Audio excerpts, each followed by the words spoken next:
we talked about whether the Eagles are just lucky or not. And the consensus was they're not lucky, they're good. But today the question is it okay? Is it better that the Eagles are constantly overlooked? Is it is it better that they're constantly the underdog? How long can that underdog mentality last? We got that. We got power rankings. Justin Crosby coming up at 9, talking Sixers, trending in the AM. Your thoughts and opinions were live. Cold, but live in 30 seconds.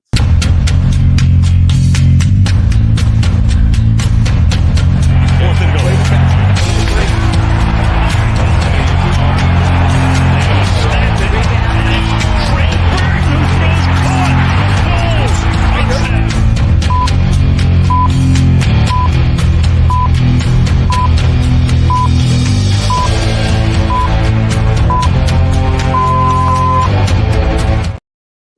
And a very good morning, everybody, and welcome to Trending in the AM right here on Philadelphia Sports Network. We're cold and live here on this Wednesday morning here at the end of November. I am your host, Phil Stiefel. Make sure you hit that like button, share button, subscribe button. It is free to do it. Does not cost you a thing. It costs you to get me to take the hoodie off, but it doesn't cost you a thing to hit like, share, subscribe. You can follow me on all social media platforms at Bearded Knowledge, TikTok, Instagram, Twitter, X, whatever. If I'm there, you can find me at Bearded Knowledge. I hope everyone's having a great day. And we got lots to talk about today. Lots on the agenda. Every day's value when I'm behind the microphone. Absolutely. Day late, dollar short, brother. I'm not late. I'm on time. I'm exactly the time I want it to be. That's all. Good morning, Zeke. Zach. I always want to say Zeke. How you doing? Premature preset. What? I don't even know what you're doing. Man Chatter's already rumbling this morning. Thinks he is Eminem. Hey, Eminem. If I could be half the man Eminem is, I'd be a rich man. So today, on our agenda today, spent a lot of time talking about the Eagles and how lucky or unlucky they are. To be where they're at this point this season, 10-1. Are they the worst 10-1 team of all time? That was the conversation yesterday. The title of today's show, though, is a little different narrative on it. Is it better that the Eagles are constantly overlooked? Is it better that they're constantly the underdog? And I want to get into that today. Whether, being constantly overlooked is the right thing. We do have my man Justin Crosby join us at 9 a.m. We're going to talk a little Sixers. We got my power rankings updated for this week. We'll get into them in a little bit. Some other news and notes that I've got on my notes that we didn't get to yesterday.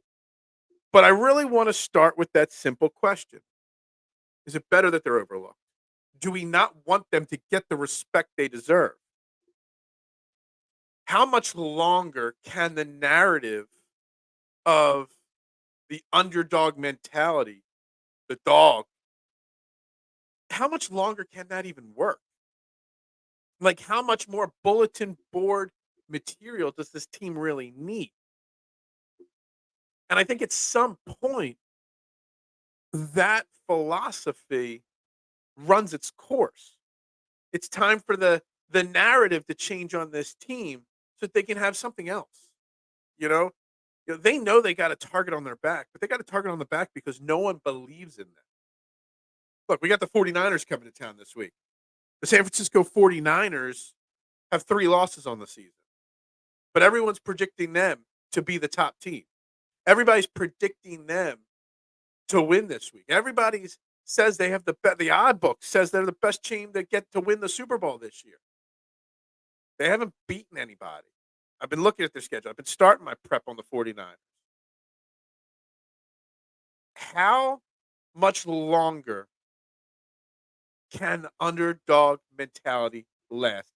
25 degrees in Buffalo. It was 21 on my phone when I woke up at 6:30 here, and that wasn't the wind chill. That was just the temperature. It is cold everywhere in the United States right now. Where is the core? The core's here. Don't you worry. Phil's look.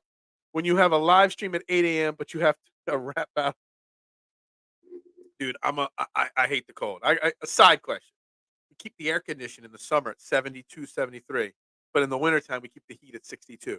Make that make sense. I hate the cold. Corey's here, just not as chatty. Yeah, they're just not spamming the comments. That's all right. Will Smith, good morning, my man. Cold as you know what is right. Absolutely. We got reinforcements coming in. Everybody's always here. Don't worry, man, chatter. They're not missing you. They would never miss it unless they had a reason to. I thought Stripes would be more funny. It's a boomer coming of age movie.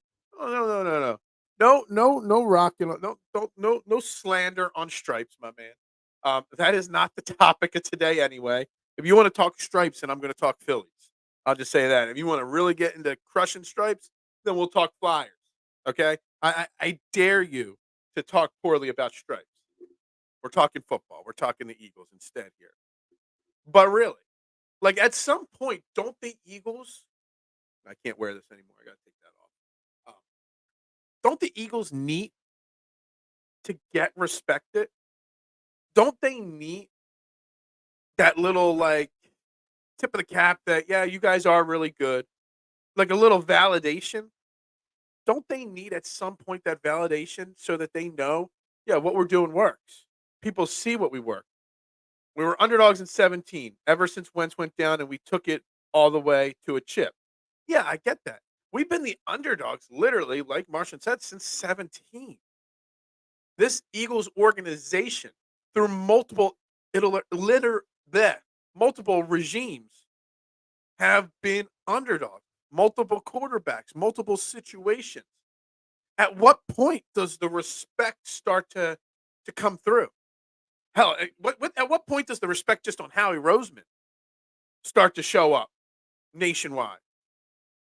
You still got. I saw somebody yesterday, a national media guy, a national reporter, national guy on TV all the time, have Jalen Hurts as his number 7 ranked quarterback in the NFL at this moment. You got Emmanuel Ocho doing a whole segment on his show yesterday talking about, about how Jalen Hurts wins. Yeah, great, but he doesn't do it. He doesn't look the part. Like, as I'm saying that, I see a comment that has Emmanuel Ocho's name in it. So I'm going to skip a few and get right to it. Has the Niners as the better team, even with a 4-week sample. Like, at what point is the lack of respect annoying? Is the lack of respect just too much? Like, at some point, you want your team to get the respect they deserve. A lot of people say it, and it's the cliche term now in Philly. Nobody likes us, and we don't care. Well, I kind of care. I'm kind of tired of that narrative. I kind of want to see the national media talking positively about Jalen Hurts, about Nick Sirianni, about Howie Roseman, about the Eagles. There should be a conversation on ESPN, not about the 49ers, but about Jordan Davis and what he's doing in his second year, the game he had. There's got to be talk on the national media about Jalen Hurts, about A.J. Brown, about Devontae Smith, and what they're capable of doing. But no, it's the Eagles aren't good enough. The Eagles haven't won pretty enough. That the conversation of how they're winning is taking over what this team is. And in my mind, I don't think it would. But in my mind, there is the possibility that causes a distraction. That makes them try to do too much to change the narrative. See, we can win. We can put up 60 points, We can put up 70 like the Dolphins. I'd rather put up 21 and have 10 wins at this point than put up 70 against the Broncos and have 3 or 4 losses. It gets exhausting. But for the players and the coaches, people need validation at their job. And the Super Bowl would be validation, obviously. But the Super Bowl's another couple months away. People need validation. and a little bit of positivity in the media towards what this Eagles team is doing and has been doing for a long time. Since 2017, outside of 2020, one of the best teams in football. A little validation would go a long way to making this team possibly even better. I got chicken part. We're not talking food this morning. Winers lost to Cousins and Burrow while we beat Mahomes and Allen. I can't. I'm trying to zoom in so I can see your name, Kaba. We'll just say Kaba. We'll just call you Kaba. Dude, I got the 49ers schedule up. This 49ers team that's So unstoppable. So great. Not only did they lose those games, they lost to the Browns as well. I mean, who have the 49ers beat? The Steelers early in the season, who are a nobody. The Rams stink. The Giants are terrible. The Cardinals are terrible. The Cowboys are a really good team, but they smoked the Cowboys, so I don't even know how to judge that. The Jags are a good team. They smoked them. The Bucks stink. The Seahawks are very mid. This 49ers team has played nobody at the level of the Philadelphia Eagles. I don't know if they know what they're walking into when they get to Philadelphia on Sunday. They've not faced up against a team like this yet. The last time they faced a team this good was the Eagles in the championship game last year. And guess what happened? Oh, we beat them. They got new players. We got new players, whatever. This is the 49ers Super Bowl this week for sure. He has Ayuk and Samuel, a better wide receiver group than AJ and Smitty. Dude. And again, AJ Brown's had 1,000 yards receiving in 9 games this year, but he had 1 catch in 1 game. So he's not as good. It's a load of horse crap. And this constant disrespect, while some people say it's not a big deal, that it's actually more motivating, I think it's the opposite. They're always trying to do too much to prove themselves. They're always trying to do too much to validate themselves. Sometimes validation is important. It really is. The 41ers stink. You call them frauds. I know that. Phil's so hot and bothered. The hoodie's gone and it didn't even cost us. Okay. All right. There it is. It's back on. I don't want to give you anything for free, K1. Nothing's free in life, okay? The things the Eagles get scrutinized for are the same things people make excuses for the Niners. No Trent and Debo 3-game losing streak. No Lane in Dallas, and we won against the Chiefs and the Bills. Exactly. Exactly. It's funny. I want to catch up on it. Oh, we'll catch up on the comments in a second here. My man Mike Sealski, great beat reporter, put out a funny tweet this morning. I saw it this morning. I don't know when he put it out. Commented basically, and I kind of took it and ran with it a little further, that if Brock Purdy was doing what Brock Purdy was doing in Philly, we think he was a god. You know what I mean? We would have the same reaction to Brock. We crushed Brock Purdy because he hasn't done much or this or that. But if he was doing it in Philly, we'd love him. And that's true. But if Brock Purdy was doing what he was doing in San Francisco here in Philly, the national narrative would be he's not good enough. He hasn't proven himself. If Jalen Hurts was doing what he's doing in San Francisco, he'd be the face of the NFL. But for some reason, the national narrative is always anti-Philadelphia Eagles. And I don't know if it's just strictly clickbait reasons. It's jealousy. It's clickbait. It's holding grudges from 30, 40, 50 years ago. There's so much that goes into it. Eagle stands for Bills boy. I don't even.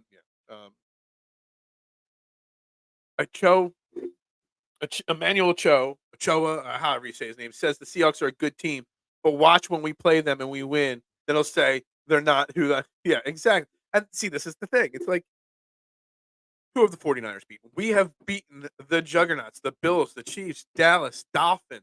We've only lost 1 game out of 11. The 49ers, who have they beaten? Dallas and Jacksonville. They're the only 2 good teams. And they're good teams, not even great teams. Oh, Dallas is semi-great. But and then I see the next comment here, and I got to put it up. If there's ever a game to shut the national media up, this is it. Absolutely the biggest game of the year. And sure. But then if we go into Sunday here at South Philly and beat the 49ers on a cold, I think it might be rainy again on Sunday. Say we beat them 21-17. Low scoring game. It'll be like, well, they didn't do it pretty enough. Don't worry, Dallas will beat them next week because Dallas is the better team. Unless we go into Sunday and beat the 49ers pants off and win 45-10, the narrative is not going to change at all. There's a reason why the 49ers and Chiefs are ranked higher than the Eagles on chances of winning the Super Bowl. Because the narrative, the analytics say this or that. Whatever happened to just caring about winning? The 93 Phillies, Macho Row, they didn't care about looking good. Hell, they're some of the ugliest dudes in the world. They made it to the World Series. Whatever happened, and they're lauded as one of the most entertaining sports teams of all time. Whatever happened to just winning? Isn't that all that matters? But right now the narrative is not. 22-83. I saw somebody put, and I don't know who it was, Marshawn. Somebody posted their top 4 or top 5 in their MVP rating if they had to put their vote in today. And they had Trent Williams at number 4. They did have Jalen Hurts at number 1, but they had Trent Williams at number 4 on their MVP voting list. And I was like, that's kind of shocking. I've never seen an offensive lineman that high in a MVP voting list, which honestly is not crazy. You dumped coffee on your stomach. That's not good. I hope it wasn't too hot. What's the latest on Milton and Cunningham? We gonna need them. So injury wise, let's talk about the injuries. K1. That was something I had listed down here we didn't get to yesterday. Zach Cunningham, it's touch and go. I don't know if we're gonna see Cunningham this week, which means Christian Ellis, Ben Van Summeren, who's on the practice squad, has been elevated too much. So they cut Josiah Scott yesterday, probably to bring Ben Van Summeren up to the 53-man roster. Shaq Leonard's coming in today. Whether they sign him or bring him in yet or not, I don't know. He left Dallas without a contract, so you got him. You got the opportunity to sign him. Lane Johnson should be back.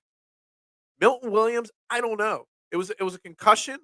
Concussions, he could be back today. He could have been back yesterday. He could be 2 more weeks. It's hard to judge concussions.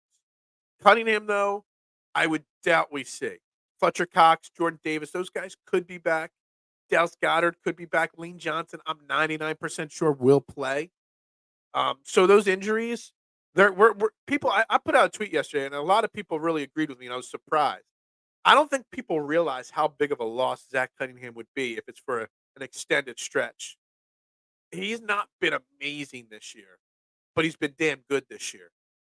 For a guy that was an afterthought, brought in after Miles Jack because Miles Jack was the big famous name, Zach Cunningham has played very, very well. Now, Zach Cunningham has an injury history in his career.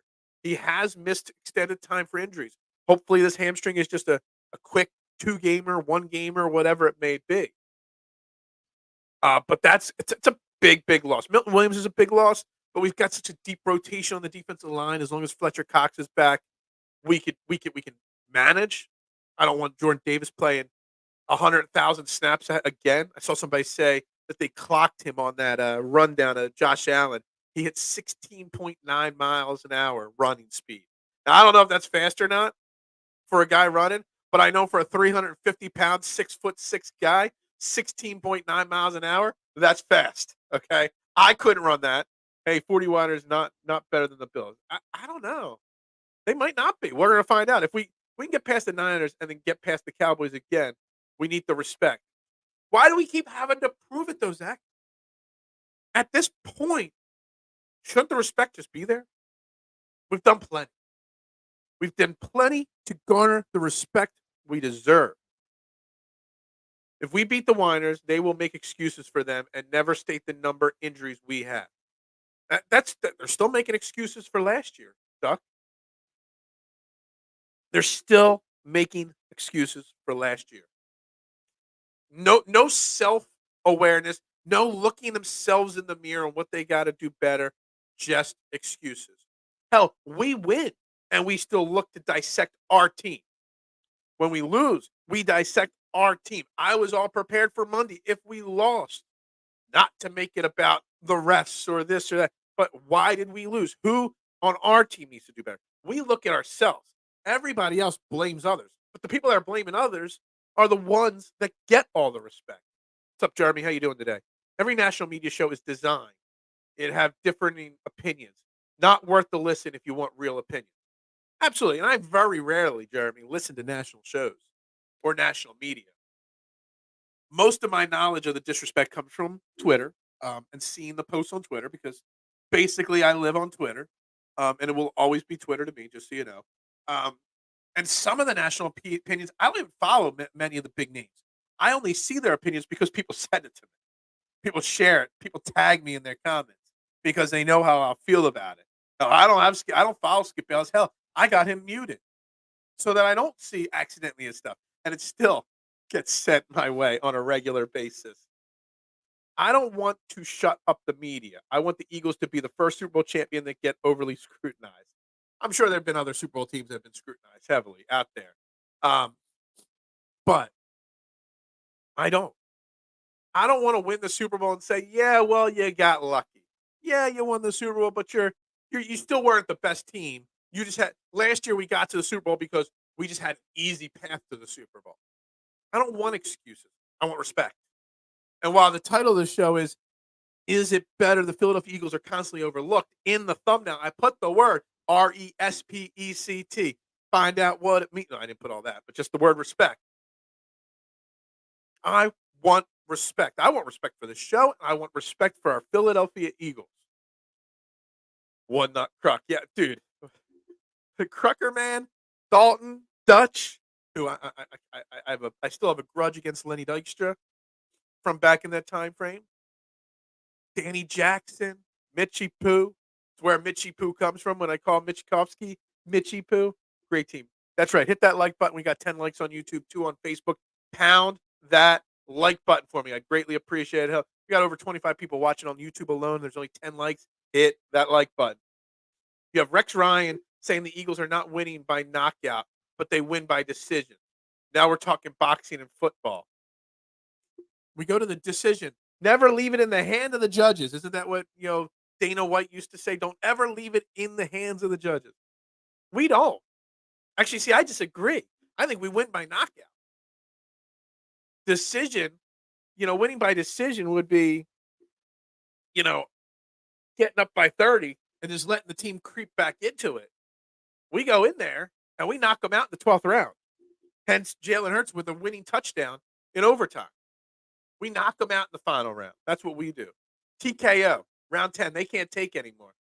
How much more hurt is Dean? Dean is still weeks away from even considering it. Van Summer is not ready for regular play or even off the bench. I don't disagree with that. We're trying to win a Super Bowl. Ben Van Summer, if we were the Indianapolis Colts or if we were the New Orleans Saints, 5-6, 6-5 teams, sure, you could play someone like Van Summer. But we're 10-1 and we're trying to win a Super Bowl. You can't play him. But he has no more elevation status, so he can't be protected anymore. So you risk losing him if you don't add him to 53.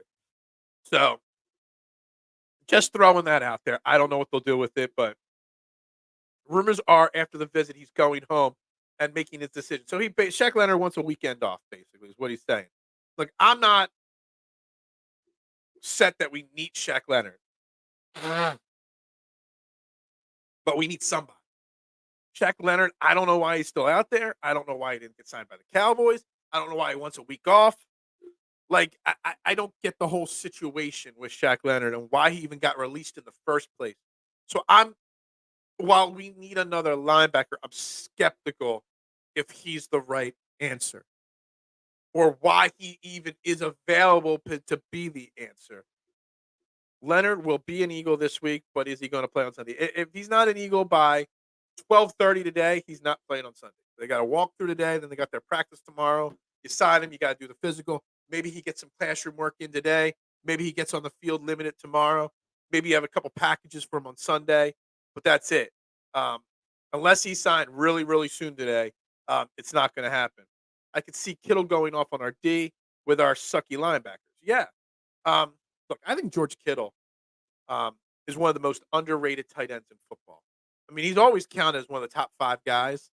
But what he does the dirty work. I mean, have you ever seen him like plow block somebody over for a touchdown when someone else is rushing for a touchdown? He like gets his giggles out of crushing people in blocking schemes. The guy can catch and run routes, but he's such a good blocker. He stays on the lines just as much as he does running routes. Like, I kind of think like he's like an old school tight end. I feel like George Kittle would have been perfect in the 80s.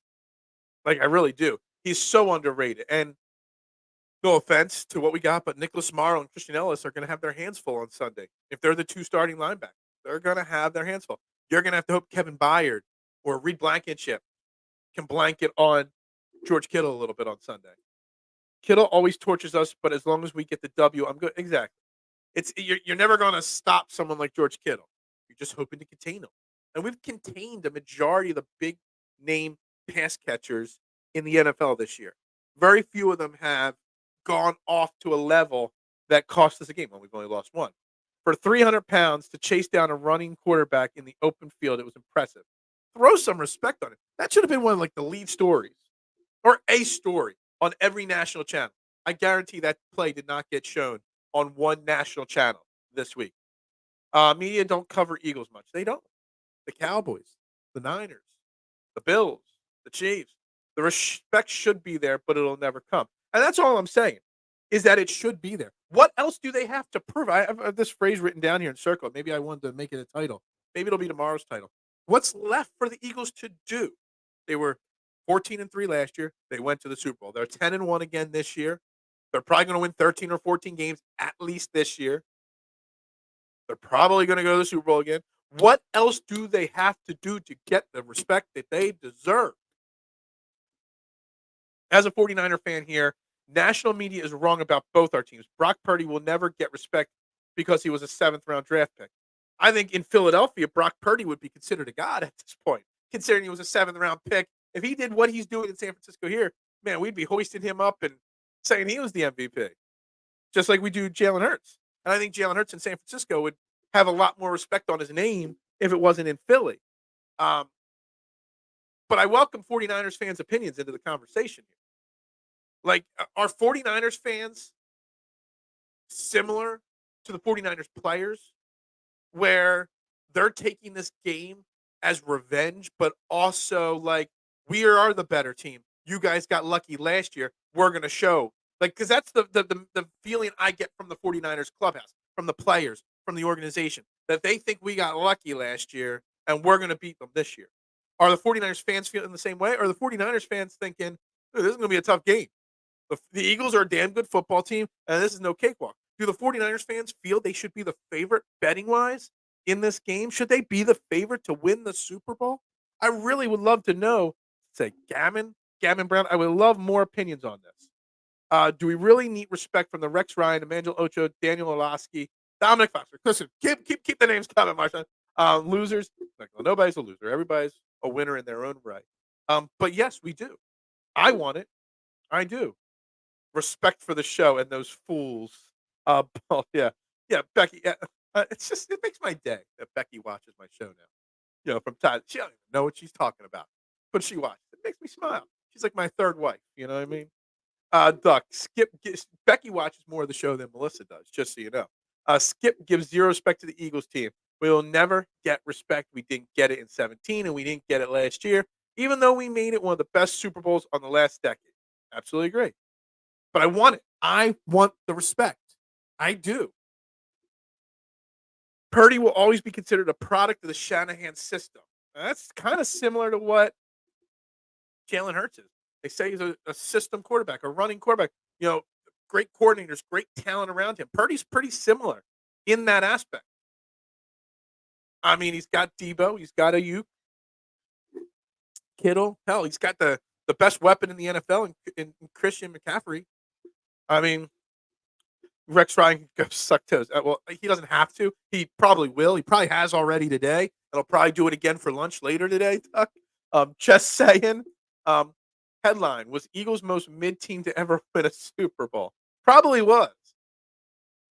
There are 9 people watching that haven't hit the like button. I know, Marshall. What's up? We got 23 people overall watching, and there's 14 likes on YouTube, 3 on Facebook. People got to do a better job hitting that like button. I get more likes on the replays now than I do in the live show. Shaq Leonard was cut because of the injury history, huge contract, and he has been unhappy in the locker room. Well, he's got injury history. That's not good. He's got a huge contract. That's not good. Well, he's cut now, so whatever we signed him for. And he has been unhappy in the locker room. That's not good. You don't want. I mean, look, Shaq Leonard would make this team better. He's kind of in that Kevin Byard, group. Braden Robbie group. Guys with past success. He would make us better on the field. But if he's a drama-ridden guy, I don't want him. We get the perfect locker room culture right now. Hey, I recommend watching Bye Bye Barry. It's a well-done documentary on Barry Sanders and finally gave insight to leave at the top of this game. I'll have to look it up. Let me write that down. I love Barry Sanders. Bye Bye Barry. I loved Barry Sanders when I was a kid, man. Loved him. I love to call in sometime this week before the game. I'd be a respectful guest. We don't do call-ins. I don't have a I have a soundboard that does it. I just don't know how to work it. But we do comments and comments only. Maybe send me a message if you've done other work. Maybe I can get you in the morning on Friday when we preview the Eagles 49ers. Send me a direct message. If you're on Twitter or Instagram, my handle, or TikTok, that's my handle on all those sites. Send me a DM. Let me know that you're you. And I would love to have a 49ers perspective on the show for at least 15 or 20 minutes. So hit me up if you want on social media. Jerry will offer Sean more key than we offer just to keep him out of Philadelphia. We'll just move on to the next free agency. Yeah, and the money thing with Shaq Leonard is something. I don't ever doubt Howie. Um, I never doubt Howie finding money somewhere. But right now, at this moment, without wheeling and dealing things, the Eagles have about $2 million left they could spend on free agents. The Cowboys have about 6, is what I read. Didn't fact check it, read it, saw it. Saw a couple people post it, so I'm assuming it's accurate. Um, Dallas has more money available to spend. How they have more money to spend, I have no idea because they overspend on so many different people. But they have more money to offer at this exact moment. I totally forgot about the Jim Brown, the Lions. Um, yeah, Hurts in San Francisco would be a lock for MVP. Absolutely, absolutely. I was looking. I was placing some Sixers bets the other night. I was looking. I forgot. I bet Jalen Hurts at 11-1 to win the MVP this year. He's at plus. He's like 125, like 1.5 to 1 to win. He is the favorite to win it right now. But I'm glad I got him at 11-1 to win the MVP because I think he's a very, very likely candidate to be the MVP this year. Wow, wow, wow, cry, cry, 49ers fans' opinion in a nutshell. Yeah, there's a lot of people like that, but I'll gladly give a 49ers fan. I say, what's the tagline of the show? Where everybody's opinion matters. So I'll take it. I'll take everybody's opinion. I'll wrap it up and I'll listen. Now, I won't necessarily agree, but I'll listen to every opinion. The only reason the Niners can afford all the weapons on offense is because they don't pay the quarterback position and have had good quarterbacks. Yeah, yeah, that's true. I mean, the model of the NFL is find your quarterback and pay him big, and then go mid everywhere else. 49ers go pay everybody else and get a mid quarterback, and everybody else makes your quarterback look better. The Eagles' philosophy is pay the quarterback and pay everybody else. Howie Roseman magically finds money. I don't know how, but he does. It's kind of hilarious how Howie Roseman can pay Jalen Hurts what he's paying him, but also still find money to pay everybody else. It's hilarious. It's great. San Francisco will have to pay Purdy his money eventually. Probably. They'll find a way to make him not. The Barry thing's on Netflix. That might be what I watch. Well, no, I won't be watching tonight. Tonight I will be on Edge of Philly with Big Al, 8:30 tonight. So make sure you check out Edge of Philly Sports tonight. I'll be with him, not watching the Barry Sanders doc. The Phil hotline. I had originally made a Google number, and there's a way to plug my phone into my soundboard and take phone calls live on the air. I made a free Google phone number for it. I'm an idiot. I have no technical knowledge whatsoever. I don't even know how to use 90% of my soundboard. 95% of it, I don't. Um, I know how to plug it in, turn it on, and make sure sound is going to you. That's it. That's it. We have about 2.4 million under the cap right now. Yeah, so right about 2 million, like I said. But the Cowboys have a lot more. Brown retired from the Browns by sending a telegram from England where he was shooting the Dirty Dozen. Dirty Dozen, by the way, excessively underrated movie. What should be in everybody's top 20 movie list of all time. And if you haven't watched the original Dirty Dozen, you got to. It's a fantastic movie. Barry faxed his retirement letter to the Lions and got a flight to London. Yeah, it's kind of funny. 49ers stink. Fuck. How many times have you put that in the comments today? Look, I want to just say it. I respect the 49ers. I'm not going into the game on Sunday thinking we're going to crush them. I'm showing respect to my opponent. The 49ers are a damn good football team. Are they as good as the Eagles? No. But they're a damn good team. Can they beat us on Sunday? Absolutely. Any given Sunday, anybody can win. But are they the better team? No. In certain positions, they have better players. They have more skills at certain players than we do. But we are the better team. Good morning, Ezekiel. How you doing today, my man? Let's go Birds. Let's get Shaq. I can't wait till Sunday. It's a special time to be an Eagles fan right now because you just never.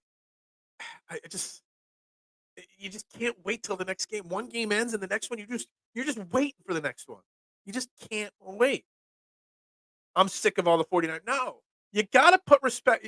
If you don't respect your opponent, the opponent's going to kill you. It's like what do they say in war movies? Like don't ever like not respect. I was watching the Pacific. It's like the spin off of Band of Brothers. And one of the army guys got yelled at like you will always respect your enemy or your enemy's going to put you in the ground. It's the same thing with football. The enemies will put you into the ground. They'll beat you if you don't respect them. You got to respect everybody. Right at the bottom of the screen, right here, Beard A Knowledge is my Twitter handle. There you go.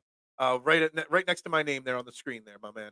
Um, Howie, Barry Bonds, most of contracts with the knowledge that the cap increase will cover it over the next 4 to 5 years. We've been paying Alshon for a 3 year after he was done here. Yeah, Howie just the phrase is kicks the tire, kicks the tire, or that kicks the can down the road. He just keeps pushing it down, pushing it down, pushing it down. All right, talking about respect, talking about everything else. Let's jump into my NFL Power Rankings Week 13 edition. And obviously, without further ado, the number one team on my power rankings is the Philadelphia Eagles. Is there any doubt that the Philadelphia Eagles would be number one? Now, I got the Kansas City Chiefs at number two, even though we just beat the Chiefs. Yes, I've got the Chiefs at number two. I got the Ravens at number three. Some people say that the Ravens belong ahead of the Ravens belong ahead of the Chiefs. I don't. I still put plenty of respect on Patrick Mahomes and those Chiefs. Andy Reid and those Chiefs. I will always respect them. I got the Lions at four. I still think the Lions are a good football team. They've hit a couple bumps in the road in the last couple of weeks, but I still think they're good. 49ers at five. Now, I think you could flip flop the Lions and the Niners, but that's about it. I don't think there's an argument to be made that there's any team that belongs in the top five, not named the Eagles, Chiefs, Ravens, Lions, 49ers. Just the arrangement of them could be different. I got the Cowboys six, and I got the Dolphins seven. I finally knocked the Dolphins down a tick. I got the Jaguars at eight because I think the Jaguars are still a good team. They're not dangerous to win the Super Bowl, but they can make a run to the championship game possibly. I put the Steelers at nine. I don't know. I saw a joke somebody posted on social media that their kid asked them, "Are the Steelers a good football team?" and had no idea how to answer it. I mean, they've got only 4 losses on the season. They have a terrible offense. Well, they did till this week. They got a really great defense. I don't know what to think of the Steelers. We haven't talked about the Steelers and Deontay Johnson on that fumble. I don't know if you guys have seen the highlight roaming around. There was a fumble and the ball rolled right in front of him. He just watched it, watched the opponent pick it up, and watched the opponent run it back. And I put the Broncos at 10. I don't know if the Broncos are the 10th best team, but the Broncos, it's been a long time since the Broncos have lost a football game. So I've got to put some respect on the Broncos' winning streak. So I bumped them ahead of the Texans, Browns, and Colts for that. But still, it's a very, very mid NFL right now. Power rankings time. That's right. Okay, Niners are better than the Lions and the Ravens. Lions and the Ravens, Niners. So you would have the Niners 3. I could see 4. I still think the Ravens are possible. The Ravens might need to be number 2. The Ravens might be the second best team in football, honestly, in my opinion. If you're going to take, I've got the top 6 odds to win the Super Bowl. Eagles 4-1, or 49ers, Chiefs, Eagles are all under 5-1. Fins and Ravens are 8-1, and Cowboys are 9-1. Putting a small bet on the Ravens at 8-1 is not a bad idea right now. They might be the second best team in football. I'm just not sure yet. So maybe you can flip flop the Lions and the 49ers, but that's about it. Chiefs have to be number 2 still, in my opinion. If you knew how to use that soundboard there could be a drum roll effect. There probably is. There's 1, 2, 3, 4, 5. There's about 12 sound effects on this board, maybe more. I can't figure it out. Cowgirls should be above the Lions. I don't know. Maybe I buy the Lions because the Lions are a lot like the Eagles. Culture instead of flash. Culture over style points. I think the Lions' culture puts them a little bit ahead. Lions so fraudulent. I know a lot of people say that about the Lions. I don't know. I gotta get Jason on the show or get a comment from my man Jason Sullivan who's a Lions fan, my golf co-host. Top 5 is 100. Yeah, I don't. We can. I think we can debate the order of the top 5, but I don't think the Cowboys belong in the top 5. I just don't. It should be Eagles, Chiefs, Niners, Ravens, Cowboys, Lions. I still got the Lions above those Cowboys, but everything else I can agree with on you there. But honestly, that's not the worst ranking either. Lions may only have 3 L's. Jared Goff is reminding everyone why LA traded him. I don't know. Hey, the Rams are right back in the playoff picture. I called them as a sneaky team in the offseason. I did. Broncos on fire. They are, man. You got to put some respect. I had them written out after week 4 of this season, but they are on fire. They've won, what, 5 games in a row, 6 games in a row, something like that. Let's be honest. The top 4 teams are really close in skill and production. They are. The top, well, teams 2 through nobody's on the level of the Eagles, right? You guys missing my face, my pretty face, not on the screen right now. Um, there's a lot of teams that are bunched together for sure. But I don't think anybody, Lions, 49ers, or Cowboys, but see, the thing is, like, if you put, like, say, the 49ers at 2, just say, or the Cowboys at 3, you're saying they're pretty close. I keep those NFC teams down because I don't think anybody on the NFC is on the level of the Eagles. I think the Chiefs and the Ravens are on the level of the Eagles. So that's why I kind of got to bump those NFC teams down a bit because I just don't think that they compete against us. I don't. 5 very good NFL teams and a lot of, I don't know if I'd use the word stink chatter. I would say a lot of average. A lot of average. We could still see your beaming visage. I just suck. I got a face for radio anyway. You got to get me on the radio, not on YouTube. You guys don't need to see my face. But let's be honest. After that 6th position, there's a steep fall off. 5, 6. I mean, the Dolphins and the Jags, they're a fall off, but I don't think they're a steep fall off. I think after 7 or 8, once you get to the Steelers and the rest of the teams in the NFL, yes, no one's going to be worried about the Steelers in the playoffs. Nobody's going to be worried about the Broncos in the playoffs, the Colts, the Browns, the Texans, whoever makes the playoffs. Nobody's going to fear those teams. There might be a little fear maybe in the first few rounds of a team like the Dolphins or the Jaguars winning a game. That's why getting the number 1 seed so important, because teams like the Jags or the Dolphins could win that wild card round. They won't make it much further, though. We don't see your face. We just see your glorious beard. I don't know about glorious. I don't know about that. Phil should be jogging behind his trainer, okay, bike and saying, I got a little elliptical over here on the side. You want me to do a show while I'm running? Yeah, that won't work. That would be the most unsuccessful show of all time. Just checking some things here. Seeing if my man, there he is. All right. So Justin Crosby could be coming up here soon. So at 9:00 to talk Sixers. So just making sure you saw, remember, is awake. Just double checking. How often are the Niners 3-point favorites how are the Niners 3-point favorites and ranked 5th? Well, because they shouldn't be 3-point favorites, first off, mister. This goes into the whole theory of the show that I want respect put on the Eagles' name.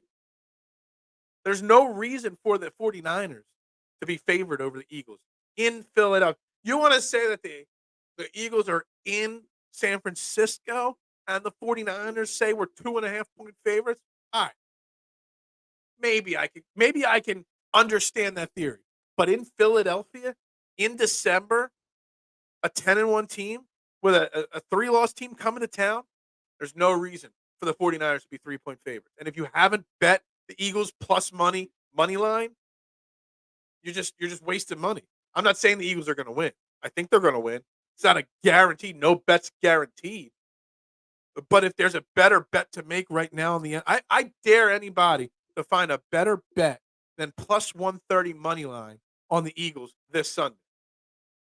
You're never going to get a 10-1 team at home at plus money ever in betting. And you have that opportunity right now this week. Not even like they're missing their stars. There's a couple injured players, yes. But it's not like Jalen Hurts is missing the game or is really hurt or something like that. You'll never find a better bet than plus money right now this week. You just won't. Detroit barely beat the Bears and Chargers and just lost to Green Bay. I know the Chargers loss is bad, or the Green Bay loss is bad, but barely beat the Bears and Chargers. Don't we talk about how it doesn't matter how with the Eagles, it doesn't matter how you win as long as you win. So you can't say barely beat the Bears. That's a division rival. We barely beat Washington. So should we be bumped out of the one spot, K1, because we barely beat Washington? We barely beat the New England Patriots. Should we be bumped out of the number one spot because of that? That's the I don't look at barely winning. As long as you win. If you find a way to dig deep and win a football game, that's all that matters. It's the culture aspect of it. A lot of lines are frauds. A lot of it. A lot of it. Yeah, this spread by Vegas is very, very odd. We all know a 3-point home team is stating that they don't think the team is good, but to give your opponent 3 points, yeah, basically what the 3-point line says is on a neutral field, the 49ers are a 6-point better team than the Eagles on a neutral field. I mean, you're never going to find anything like this. Never. Never going to find this of a 10-1 team. The money that could be bet and won, it's ridiculous. Now, again, the Eagles might lose. Maybe. It'll be a close game one way or another. But I'm not missing out the opportunity to get plus money on a 10-1 football team at home in December. I would be a stupid bettor not to even consider making that. Even garbage teams have good games, I see. Most analysts complain about the Eagles winning ugly, but I'd rather that than lose pretty. Like what's more frustrating as an Eagles fan? And I'm going to take my power rankings off the screen. You guys need to see my face again. What is more frustrating as an Eagles fan? The respect that they don't get, for their record, the respect, like this part here, that they complain that we win ugly. Is that more disrespectful? Like I get so frustrated, Kyle, over this. Like all that should matter. Like what happened? What happened to just winning? What happened to win? Like I know analytics are the ultra analytics is the way of the world now in all sports. But the number one thing people always used to look at is what's your win-loss record. That's all that should matter. But it doesn't. Like if you don't win pretty, then you're not a good team. I don't get it. And it's so beyond frustrating at this point that that's where we're at. It is. Ant-Man chatter, exactly. Any given Sunday. Hey, any given Sunday is accurate. It is. 100%. Eagles are not going to lose. Eric on FTB said the same thing. I hope not. I don't think so. But you never know. Any given Sunday. And if the Eagles lose on Sunday, it does not mean the 49ers are the better team in the NFL. It just means the 49ers were better on Sunday. That's all it matters. Or that's all it means. You can ask the Bills because they lost pretty. Allen looked good and better than he did last year against us. Yeah, I mean, what would you rather? Be Josh Allen today, who just got beat but had a good game? Or would you rather be the Eagles, who won, but, they had some hiccups along the way and win? Remember, what was the word yesterday we kept talking about? Execution. They executed when it mattered the most, better than their opponent. That's in the finer points of culture, teaching, and coaching and practice. That's what it is. Keeping that mental edge sharp as a knife all the time. What frustrates me as an Eagles fan is how they wait till the second half to start playing offense. Yeah, it's frustrating. I get that. But how much of that, so here's the thing. We praise Sean Desai for his second half adjustments. Why don't we praise Brian Johnson for his second half adjustments? The game plan, they make changes to the game plan at halftime. Our offense looks better in the second half. I get it. I want them to play a complete game, a complete 60-minute game. But Brian Johnson makes just as many adjustments at halftime as Sean Desai does. What? Like I don't understand. You know, it'd be funny if you flip the script a little bit. Like Sean Desai is being praised this year for being this great defensive coordinator and making all these great adjustments. You know, he gives up 15, 20 in the first half, shuts them out, or gives up only one touchdown in the second half, whatever that is. So he's praised for that. The Eagles don't score at first, but then score later. Brian Johnson's bad. What would the narrative be of these coordinators if the Eagles were constantly going up 28-3 in the first half, and then Brian Johnson was letting the foot off the pedal, which was a common theme last year, and the defense was giving up second half points. But still, we were winning 28-24, but we're up 28-3 at the half. The narrative would be flipped there. So, I want to say that it's frustrating, but I want to also put some respect because all we hear about is fire. Right before I came live, on Facebook, that I saw in one of the super fan groups. I don't think it was Kyle's, but one of them I saw somebody with a picture of Brian Johnson with the words "Fire Brian Johnson" under it. Why don't we give him credit for making the proper adjustments in second half of football games? Like we give the credit to Sean Desai, but not Brian Johnson. Last season, we didn't play anyone. This year, we're lucky. Exactly. I saw somebody. I think it was a Cowboys fan, probably a Cowboys fan, comparing all the luck that we faced since the start of last year. Lucky schedule last year. Lucky playoff schedule last year. This year, lucky this, lucky that. Like, all right, well, we played an easy schedule last year. So let's go out and play one of the hardest schedules of all time. And let's go 10-1. It's exhausting. Sometimes I enjoy doing the show, and I enjoy doing the show all the time. But sometimes the conversations we have to have are frustrating because we shouldn't have to have these conversations. You can ask Hal, Dak, Allen. They all put up huge numbers on us and still lost. You look at their stats, and you would have thought how they had won the games. Yeah, I don't care about stats. Like, I've gotten so frustrated with baseball over the years, Duck, because I'm an old school guy. I care about runs, the win-loss record, who hit the most home runs, who struck out the most batters. Now it's F1.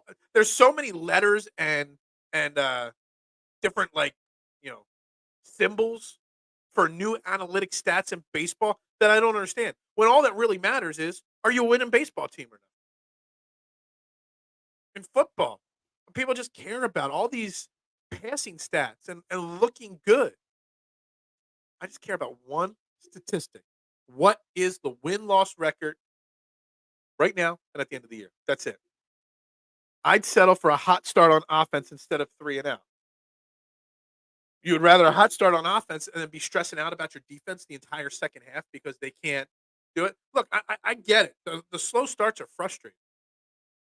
There's something wrong with the pre-scripted plays, whoever's pre-scripted them. But they still figure it out in the second half. Something changes in the second half of these games. So if we're going to praise Sean Desai for his second half adjustments, why aren't we praising Brian Johnson for his second half adjustments? Absolutely not. The second Brian Johnson's out of Philly, he's getting a team as head coach. I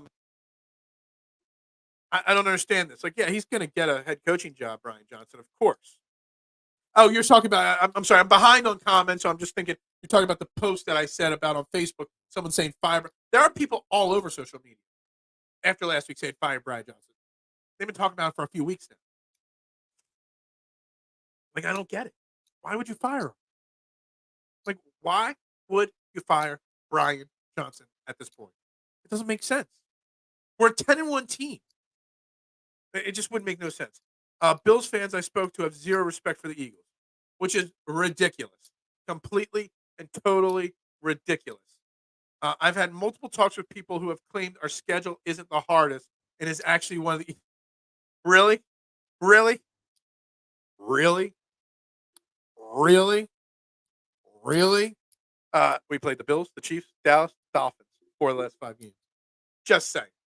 Washington, too, which is always a tough game for us. I don't want to hear no excuses about the schedule this year. Don't want to hear any excuses. Use words like doo-doo. Baseball is a game for statisticians and actuaries. I actually know what an actuary is now.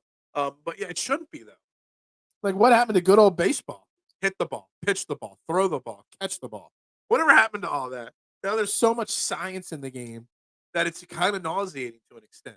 It really is. Like sometimes people like I'll be having an argument about the Phillies, and someone will say a stat. I'm like, I don't even know what that stat means. Like, I don't. I gotta Google it. Like, it's insane. We only take baseball in October. We're not talking baseball. We're using baseball as an example of how sports as a whole have gone away from basketball. You got your shooting percentage, and then you got your true shooting percentage. Do we need two different shooting percentage stats? No. Like, what happened to just you made 35% of your threes or you made 45% of your threes? What happened to just looking at that? Like, I'm so tired of the over analytical aspect of sports. Brian's scripts have been worse than recent MCU fare. Probably, K1. Probably. I don't know, but probably.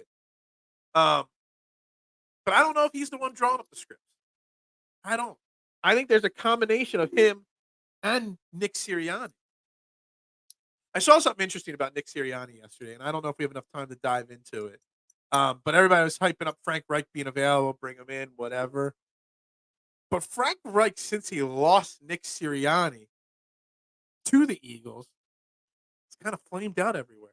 Maybe it wasn't Frank Reich, this great head coach. It was the man behind Frank Reich, Nick Sirianni, that actually made him so special. Just a theory. Just something I saw that piqued my interest a little bit. Just something that kind of I saw floating around, and I'm like, that's kind of interesting. We played the Vikings, and when the Dolphins, when they were hot. Yeah, they were good teams at that point. They still had Kirk Cousins. The Dolphins were, 2 weeks removed from putting up 70 points against the Broncos. How did we lose to Eagles? They play nobody. I explained they beat the Cowboys, the Dolphins, the Chiefs. Nope. And now we beat your Bills, too. So, people, yeah, I don't get it. I don't get it at all. Oh, no. We're waiting for we'll do the reset when Justin logs in here.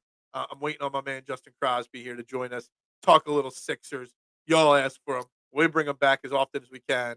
Then Sirianni and Stoutland need to take responsibility for the first series scripts. It's the writer's room. Exactly.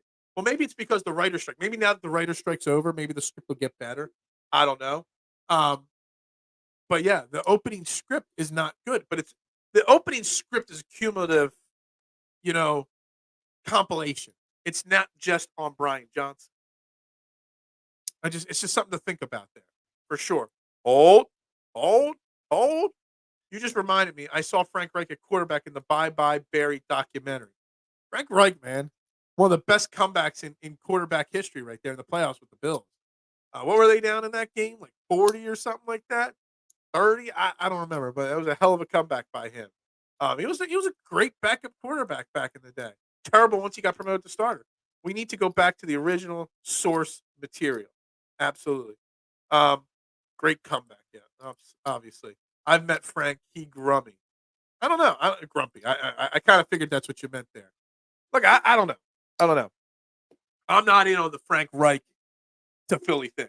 Not because I don't think we need help, but just because I think Frank Reich is kind of maybe not all he's cracked up to be, at least not yet, not right now. It'll be a while until he's a head coach again, but he probably will get one more chance if he wants it.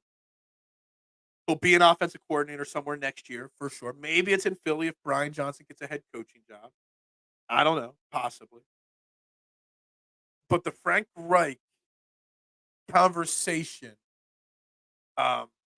really something that interests me. Like, was he really as good as people thought he was as a head coach, or was it Nick Sirianni, the offensive coordinator? Nick Sirianni was the first guy he hired. Jim Kelly, very nice if you see him. Jim Kelly is one of my favorite quarterbacks of all time. I loved it. I loved watching him play. I really did. Where's my man? He said 9:00. Let's see. Let's see if my man's almost here right now. Give me a second to check my messages here. See if my guy will be here soon. He hasn't messaged me, so there should be no problems. Hopefully he's here. We'll do the hard reset now. You're watching Trending in the AM right here on Philadelphia Sports Network. I am Phil Stiefel. What do we got? We got 18 likes on YouTube. Not enough. We got 3 likes on Facebook. Not enough. Make sure you hit that like button, share button, subscribe button, follow button. It is free to do it. It does not cost you a penny. So likes, shares, follows, retweets, everything. Just hit those buttons. It would be greatly, greatly, greatly appreciated. Jim Kelly, when you see him talk about his son, it is heartwarming and breaking at the same time. Yeah, Jim Kelly has not had an easy life at all. He's a great man, great individual. Love to listen to him speak as well. Hard to judge a coach with bad quarterback play. Has Frank Reich had bad quarterback play? I don't know. I mean, Carson Wentz in that last year in Indy, actually really solid. All right. Quick catch up here on all the comments. Morning, Mitchy Poo. How you doing, my man? All right, finally, join us on the I have no sponsor hotline. My man, talking Sixers, covering the Sixers for Philadelphia Sports Network. You asked for him, you got him. Justin Crosby, good morning, my man. Are you there?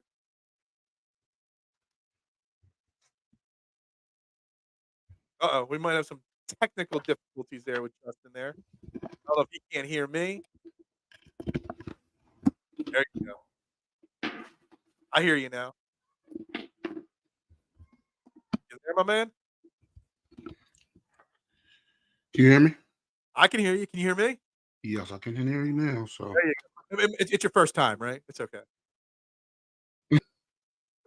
How you good doing, morning. Justin? I don't know. I think we still have some technical difficulties there. I'm ready now. All right. All right. Yeah. You doing all right this morning, my man? Yes, sir. All right. So Sixers, we'll transition for a little bit here from Eagles talk everybody to the Sixers here with Justin Crosby.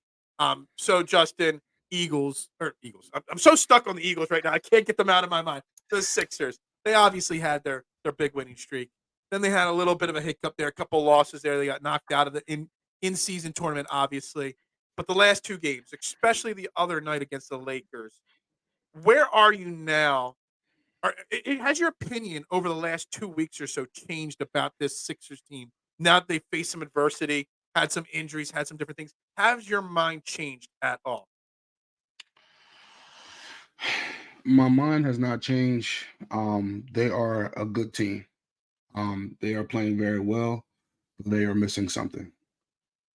And Okay. that something is another ball handler Okay. to play with the bench unit and play with Embiid while Maxi or Melton's off the court. I know Uber is coming back soon, so that'll help. But they need somebody that's going to be able to really get them an offense and have some shot creation.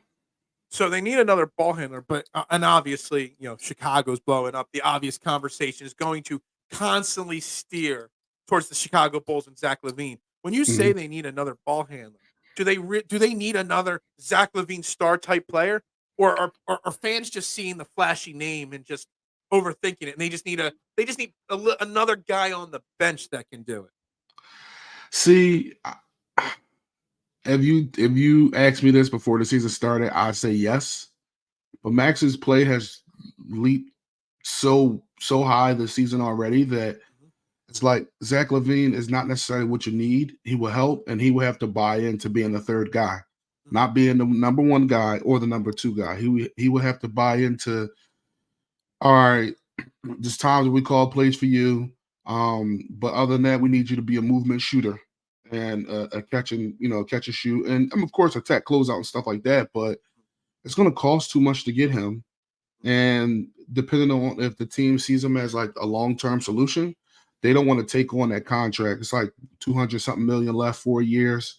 Mhm. When they have all this max cap space, do you kind of want to clog it up with a guy that you don't think will fit? Probably not. So I think the name they will go after, if it's not too expensive, is Alex Caruso.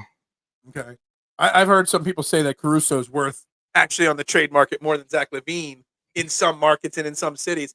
I know he's a popular name as well, but do you think because I keep saying, and I've been told I'm crazy because I keep saying that I don't want Zach Levine here for multiple different reasons. But you mentioned Maxi. Like, I kind of feel like bringing in a Zach LaVine type player or star or whatever you consider him would, if anything, stunt this ascension we're seeing from Tyrese Maxey this year. Is that an accurate feeling right there? I do, but again, it'll have to be somebody who understands what the role is now. Like Maxi Yeah. has already See, claimed that. I don't think Zach LaVine would understand that role. Is why I'm anti that. Like, I don't want to slow Maxey's growth down at all. Yeah, and that's why we talked about it previously, like with the whole Harden situation. Like we're like, yo, we gotta let him go. Like even if he's trying to come back and you know fake like he's doing training camp, he can't step on the court because it's just going to mess up Maxi's development at this point.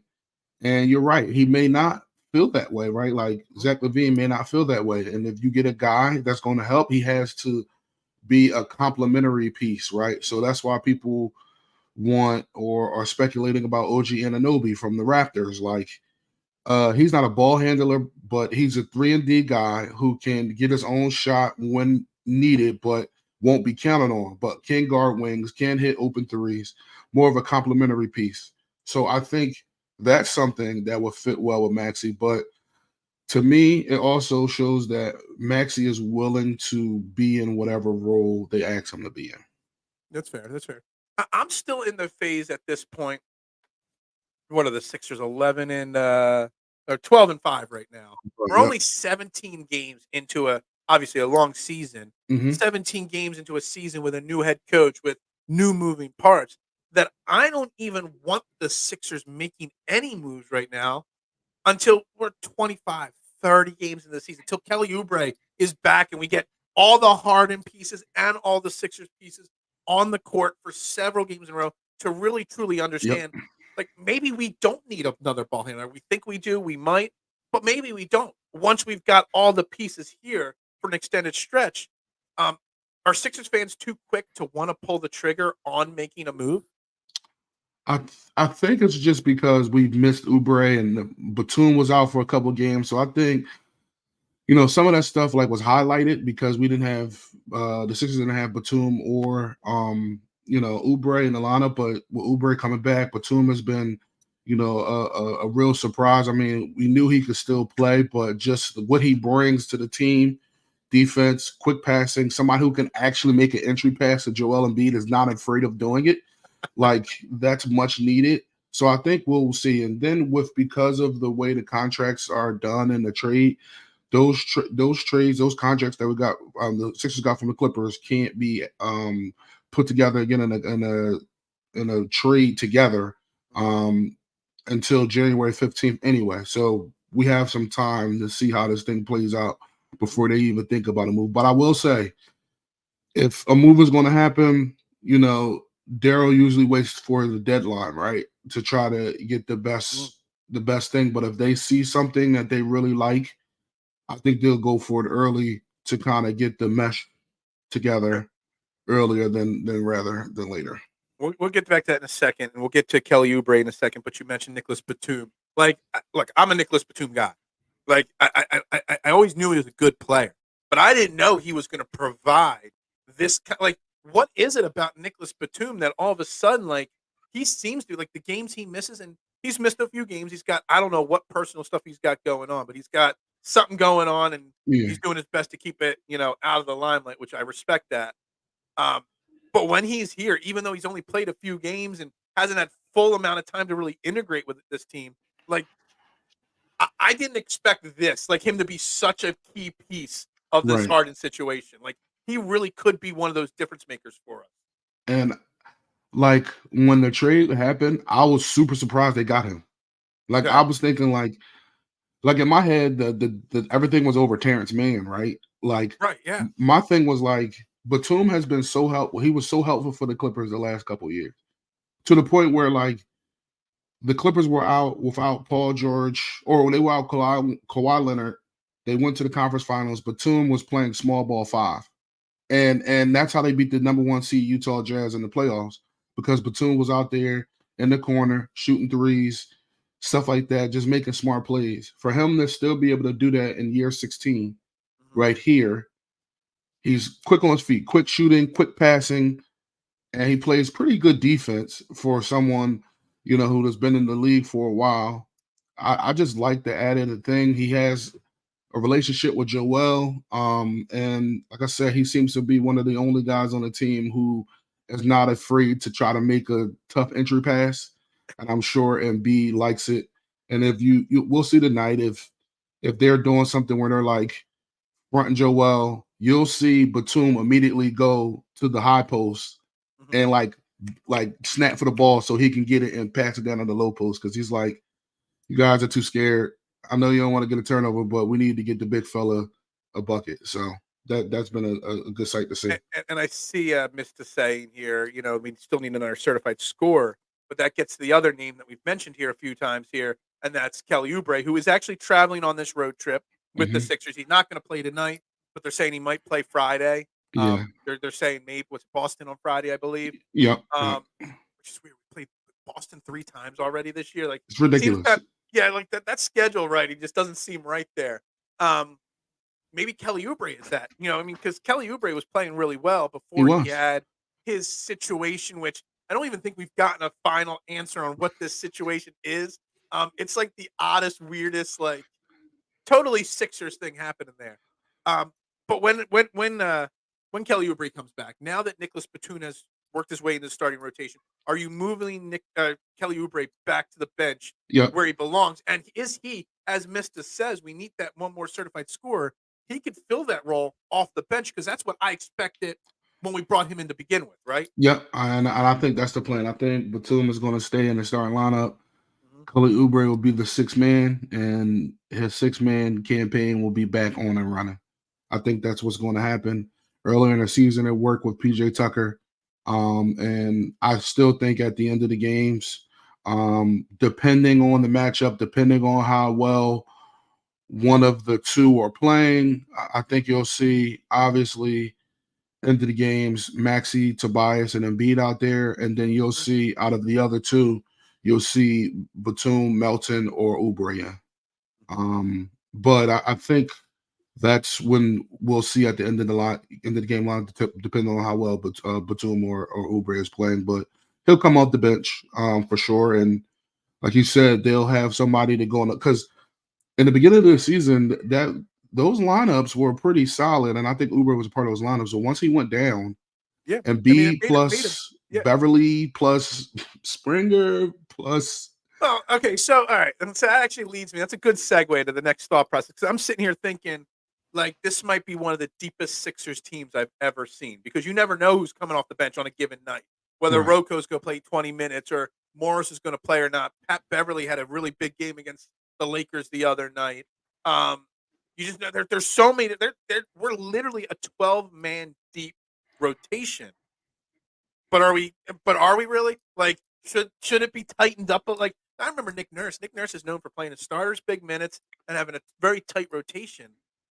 But on any given night, based off of matchups, based off of who's hot, Springer might play 20, he might play 2. Korkmaz has played 10, 15 a couple times, and then not at all. Like, there's no there's no consistency with that Yeah. rotation. Is that good or bad? See, I don't know, and I'm going to tell you why. From a player standpoint, no, because you don't know what to Yeah. expect every night.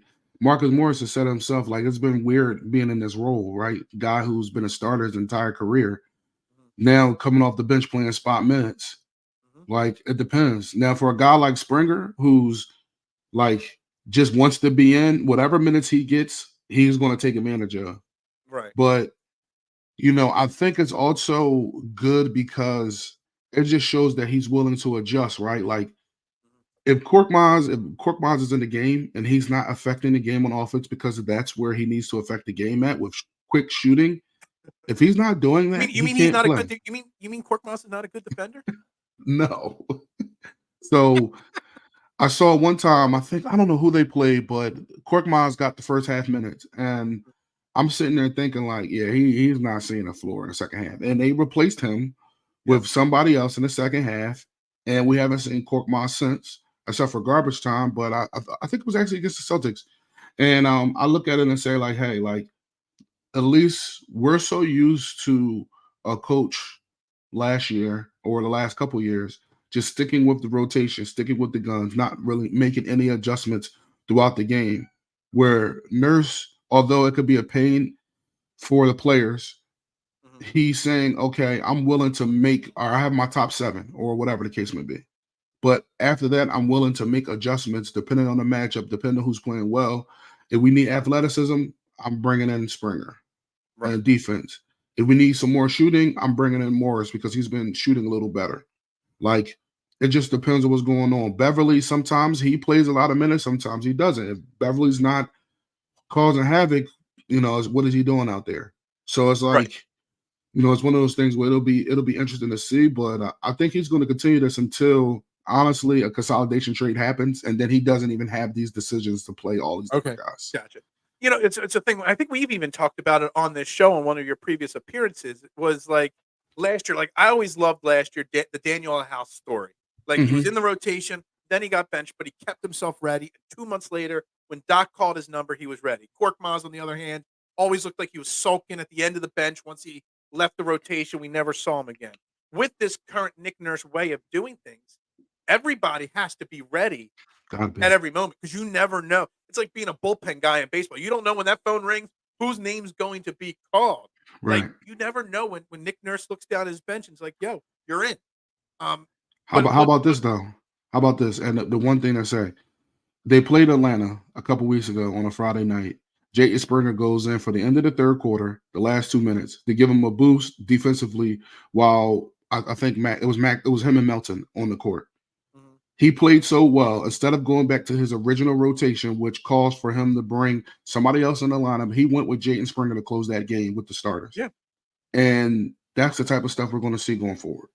and that's the thing. Like it's if you were doing this under Doc, the point I was getting with it is that Nick Nurse has already changed the culture here. Where somebody like Korkmaz last year would sulk when he wasn't getting the minutes. Mhm. This year, Korkmaz, I've seen many times Korkmaz not get into a game, but he's sitting 2 spots away from Nick Nurse and the coaches. He's physically, mentally bought into whatever it takes for this team. How difficult has it been? Like I've never seen Nick Nurse or a coach change a culture as quickly as Nick Nurse has with this Sixers team. Yeah, I think one, they say he's a madman, right? So I think when you have that, that thing going for you, people think that's who you are. I think people already expect the unexpected.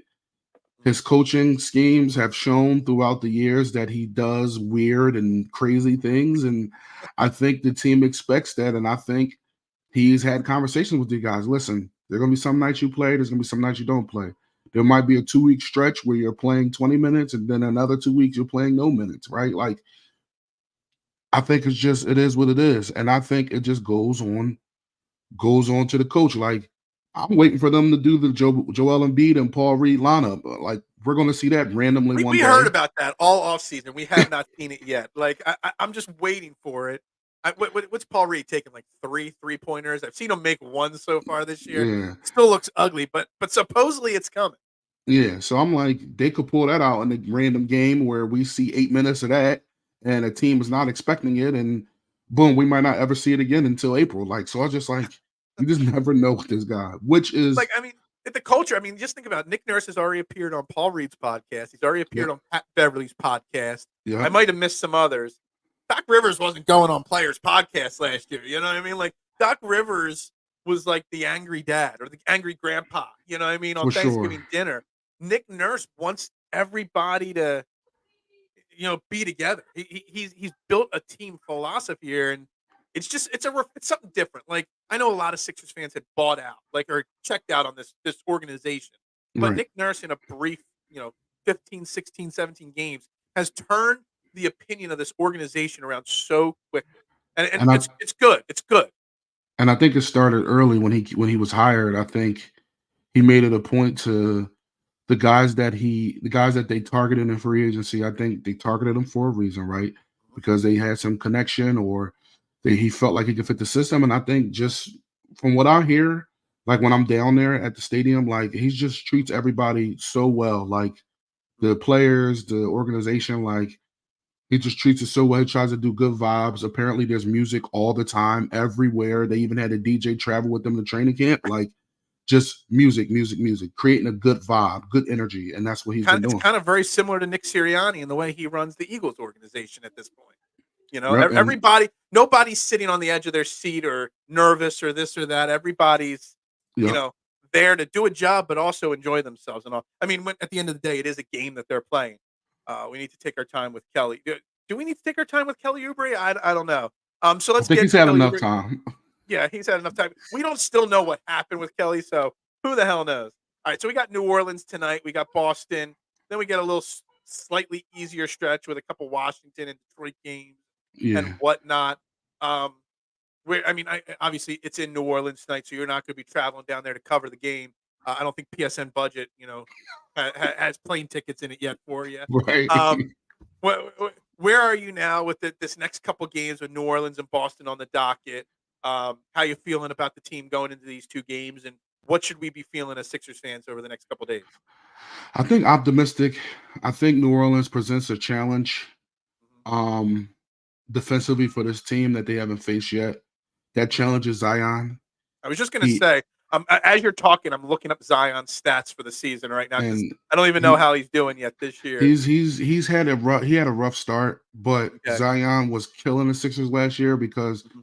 nobody can guard him. They had a Mhm. PJ Tucker guarding him, doing pick and rolls, getting them beat in foul trouble. It's gonna be very interesting to see how they play Zion. But Who do the Sixers put on him tonight? Is it gonna be Tobias? Is it gonna be I don't know. Batum? I mean, I they're the don't. two first names I think of, but Yeah, but they're then tough matchups for both of them.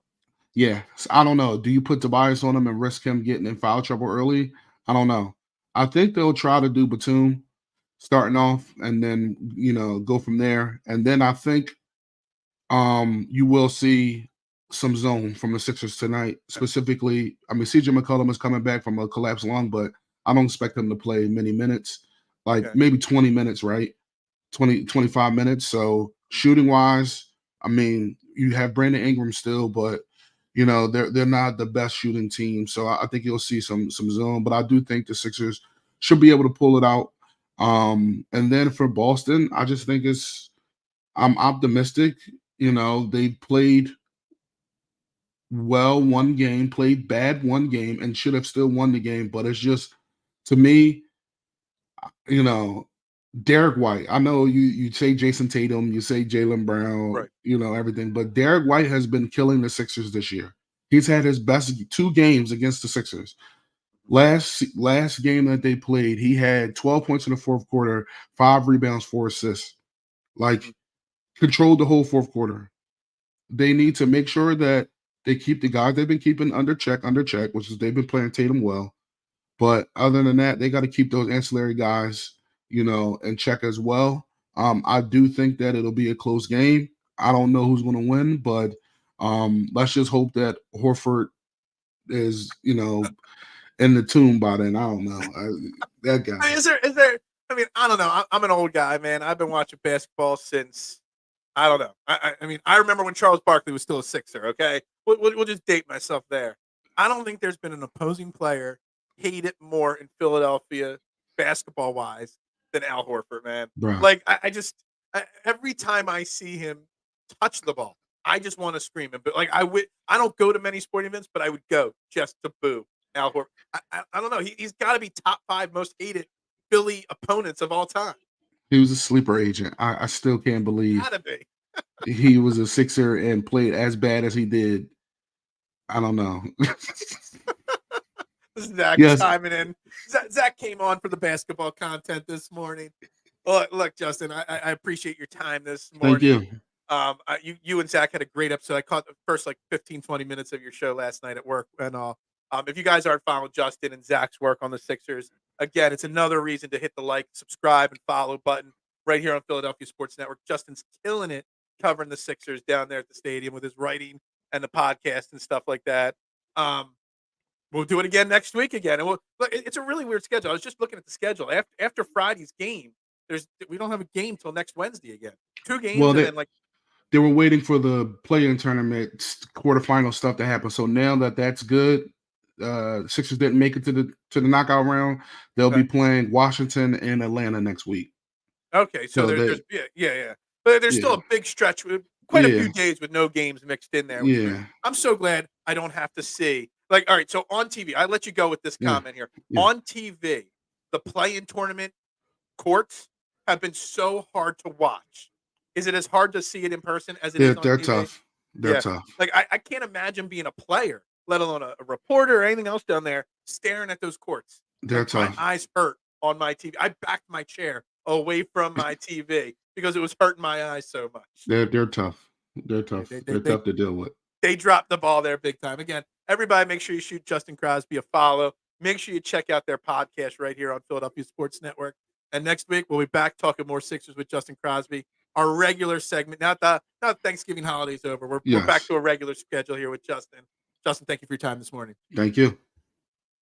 All right, that was Justin Crosby right there on the I Have No Sponsor hotline. Lots of comments there in the comment section. I'll try to find a few to hit up here as we get ready to wrap this show up here in the next 5 minutes. Al Horford gets on my nerves. I wish would dunk on him like shit. Dude, let me tell you something. I'm gonna run a poll on Twitter, and I'm gonna do it. I need some more names to add to the poll, but Al Horford might be one of, if not the most least liked athletes to ever play for Philadelphia, ever to be against Philadelphia. I don't know. I don't know if there's anybody. My guess is if I run this poll with Al Horford's name in it, Al Horford wins this poll. It'll be something to discuss tomorrow. Wizards are a dumpster fire. Absolutely. They're in tank mode, Eric, the Wizards for sure. Great show. Thank you very much. Even a 49ers fan can say this Philadelphia podcast or Philadelphia morning YouTube show is good. I love it. See, that's what we're all about here. Everybody's included in the conversation here on Trending the AM. Always, always. Ben Simmons has got to be on the poll. That Ben Simmons, though, it's a different reason. Ben Simmons, like than Al Horford. I don't know. Ben Simmons is hated because he got. It's. I don't even know how to. Me and Zach are gonna have to have a conversation about how to phrase this poll question because I think this is interesting. It is. Who's more hated, Al Horford or Ben Simmons? But if I do just basketball, I could put those two names. Maybe Markelle Fultz. Markelle Fultz would not win the poll. He would barely get any votes. I think Markelle Fultz has some sympathy now going around this city. Andrew Bynum, hate it. I'm trying to think back into the earlier days when I was a youngin, watching basketball, who was hated more in Sixers basketball lore. I'd want to put Carson Wentz on that list. James Harden would get a lot of votes as well.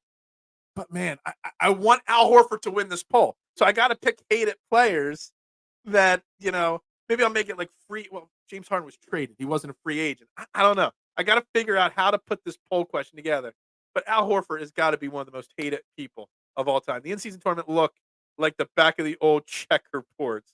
Absolutely. It was bad. It was really ugly. Really pathetic, honestly. They dropped the ball with this whole in-season tournament, Eric, obviously. No one's interested in all. I saw a lot of Eagles comments here. We'll get back on the Eagles conversation tomorrow, as well as eventually this poll somehow. I got to figure this poll out somehow. But I guess it's time to wrap the show up here today. Trending in the AM right here on Philadelphia Sports Network again. You can follow me and find me on all social media platforms at Beard and Knowledge. We got one more comment coming in here. Everything about Horford annoys me. Maybe he's not most hated, most annoying athlete to ever play in Philadelphia. I don't even like the way he walks in his lame buzz cut with the mustache. Dude, the thing that annoys me the most about him is when he claps. He makes a mistake. Darn. He's got the old shucks darn hand slap clap when he makes a mistake. Every time he missed a 3-point shot in Philly, darn. Like, you throw his sister on top of it and how obnoxious she is. Like, there's a different level of hate between Ben Simmons and Al Horford. There's different reasons behind it.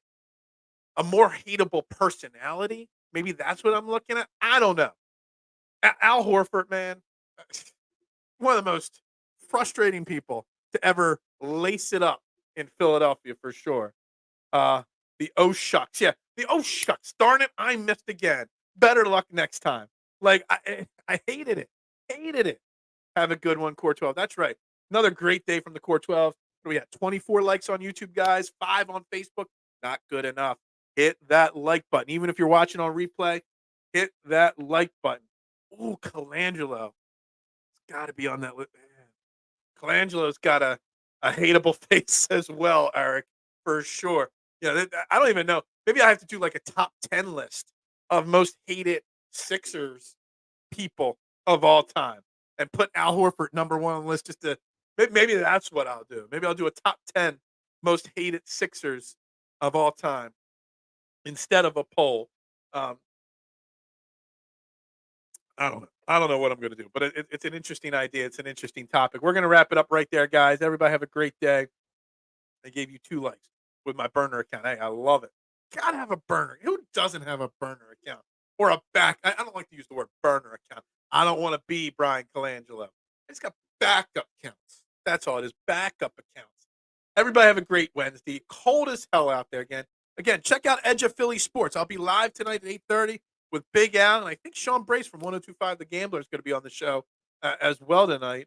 You know, having Sean wasn't good enough for Al tonight, so he had to add me to the show as well because Sean Brace just isn't quite on my level anymore, and you can tell him that. Everybody have a great Wednesday. We'll talk to you tomorrow or later tonight on Edge of Philly. Everybody have a great night, great day. Stay bundled up. Why? Is my thermostat set to 72 in the summertime with the air conditioner, but 62 in the wintertime? Like, it doesn't make sense. I'm cold. I hate the cold. Warm me up. Hurts, Maxey, Hinkie, and Embiid. Is that the most beloved list? I don't know. Everybody have a great day. We'll talk to you guys tomorrow. Trending in the AM on Philadelphia Sports Network. Go Birds.